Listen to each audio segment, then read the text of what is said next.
Hello there, so no two hit objects on the same tick. This non-sentence has been on the ranking criteria since the beginning of OSU. If there's two objects on the same timeline tick, or an object placed during a slider's runtime, it's considered unacceptable, so that's why you never see these rhythms on ranked maps. 2B is a name mappers and players have given this type of gameplay, and for seemingly good reason. Normal OSU gameplay can be done with one button at a time, even streams technically if you're fast enough, whereas this gameplay requires two buttons. 2B makes sense, right?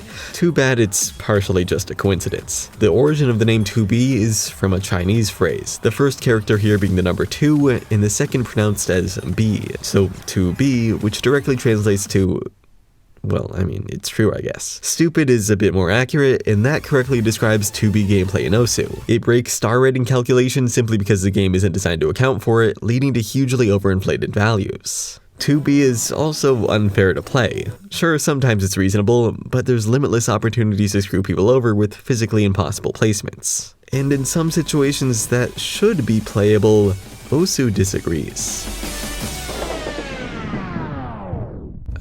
What? HP drain is up here, the map ends. Excuse me? This is the infamous autofail that happens on tons of 2B maps. You could be doing well, you could be assessing a map, you could be as good as the auto mod, and you'd still be forced to fail at the end of these maps. Considering 2B isn't properly supported or promoted in ranked maps, it's kind of expected that it's got a glitch this major, though it's not quite consistent. Some maps using 2B allow players to pass without problem. Ming's Aspire entry, for example, is loved with a full leaderboard. Other 2B maps are victims of autofail, such as this other loved map with 0 scores. So that begs the questions, what's causing this autofail to happen, and are there ways to prevent it? First things first, I'm no programming expert. I can't tell you the specific lines of code that cause this autofail glitch to happen. I can, however, look into what about mapping affects it. So I did it. That entailed finding what kind of 2B gameplay was damaging. As an example, I looked at someone's incomplete Aspire entry from last year that triggered an autofail. It used 2B in a few different ways. Sometimes it was connecting sliders directly, sometimes it was two objects needing to be clicked simultaneously, and sometimes there were objects overlaid in the middle of slider bodies. By deleting different types of 2B, then testing the map for auto failure, I was able to determine that the slider tail stuff and the simultaneous clicking stuff were actually not problematic. When this one big slider was removed, however, just one object, the map actually became passable. Considering a map of only this slider section autofails too, it seems pretty clear to me that the autofail is somehow caused by objects placed during sliders. There's a few clues that may be connected here. First, in the editor, the big slider doesn't render all the way through. Once it gets to a certain point, it just disappears. When zooming out in the timeline it reappears, but regardless, it's pretty broken and possibly connected to the brokenness of auto failure. In gameplay it does render, but there's another problem. The slider ball and ticks freeze up. More specifically, every tick after the first one doesn't register even if I'm following the slider. Similarly, if I let go of the slider, it's still got an indicator that I'm holding it. It should do this instead. All that is kinda messed up, and deleting circles here one at a time confirmed my suspicions. The later that circles were placed, the later the slider disappeared, and the later slider mechanics stopped functioning. The point in time when the slider breaks is probably when the autofail is triggered. Minimizing this whole experiment was the next step. I drew a relatively shorter slider and added objects on top of it one at a time, hoping to hone in on the exact moment when things fall apart. So let's run some tests. A slider of this length with an object on top, no issue. A longer slider with an object on top, no issue. Shorter slider with two objects, no issue again. Longer slider with two objects.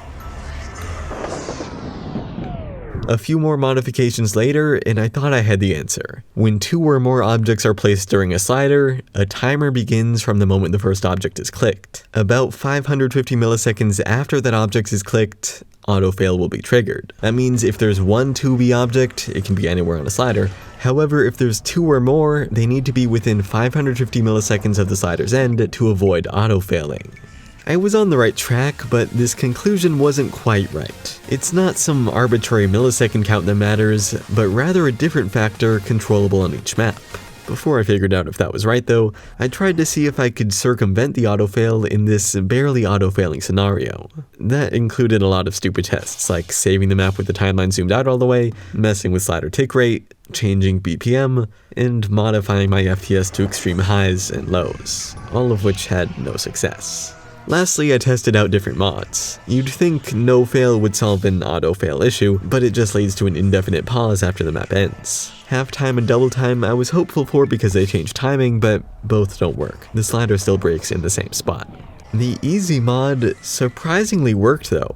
At first I thought this was due to the 3 life system it has, but after testing 2B on a few different maps, I realized it may have been something else. That 550 millisecond value was wrong. Other maps failed at slightly different points, and it took me an embarrassingly long time to realize it was based on a map's approach rate. At AR 9.3, which that first map had been using, there's 554 milliseconds between an object's appearance and its click. That's why about 550 was the autofail's cutoff. At AR 0, which has a 1800 millisecond lead-in, autofail naturally happens after that time, and not before it. That's why half time and double time did nothing. Approach rate scaled with the speed changes, and it's why easy worked. Easy lowers approach rate. So now we know generally the cause of autofail. I thought I was done at this point, but seeing how 2B worked on other maps made me realize this was even more complicated.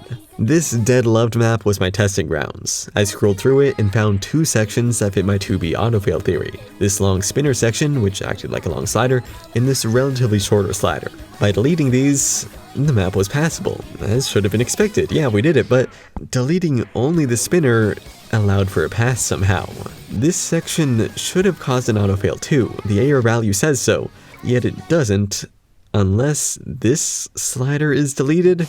Honestly, I'm still confused by this and haven't nailed down what the trigger is even after messing around for a really long time. When 2B sliders are placed along another slider, they seem to decrease autofail chances in arbitrary ways. At first I thought it was something like resetting the timer, but tests show that not to work depending on where other objects were in the timeline. If someone else wants to determine exactly what causes autofail with sliders, be my guest. I'm just going to classify everything under some simple rules. Single 2B objects always work.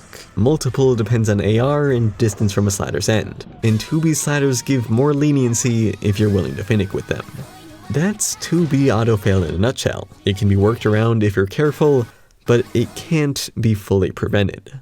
In this game client at least. You've learned by now that I like testing stuff in different iterations of OSU, and this autofail glitch had me curious. Is it something that's always been in the game, or is it somehow new? If we look at Laser, it's no surprise that the autofail is gone. This client is rebuilt from the ground up, so it would be weirder if an oddly specific issue like autofail persisted.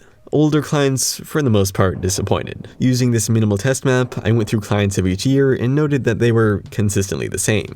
2010 though, still failed, but launching and saving the map in the editor screwed up the order of objects. That would be meaningless if not for what I saw in the 2008 client. Autofail happened immediately here. It didn't wait until the map's end. By saving the map through this editor though,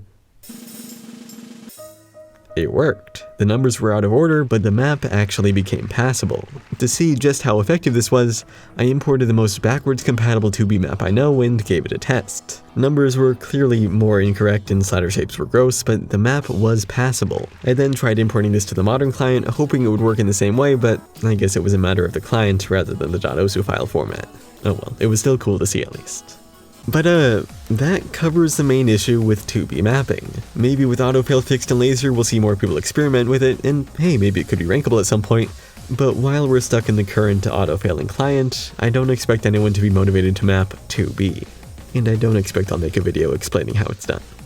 Anyway, thanks for watching, and I'll see you next week.